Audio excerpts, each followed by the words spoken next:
One of the biggest mistakes I see in probate sales is over-preparing the house or doing the wrong work. Most probate homes do not need full renovations. In fact, over-improving can waste estate funds and create liability. I'm Chelsea Runnings, a probate and trust real estate specialist working with families in Sonoma County and across Northern California. In many cases, clean out, safety repairs, and basic prep are enough.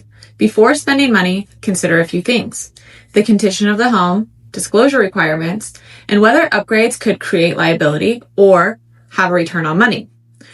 Probate sellers often have limited knowledge of the property, so transparency matters more than perfection. Every probate property is different, but preparation should always align with the estate's legal and financial goals, not emotions. The goal isn't to make it perfect, it's to make it market ready without risking the estate. A smart preparation plan protects both the heirs and the executor. If you're going through probate or dealing with an inherited home, I have more videos on this channel that walk through the process step by step. You can start with the next one in this series. And if you need help navigating a probate sale or inherited property in California, I'm always happy to be a resource for you. You can find all my contact information in the description below.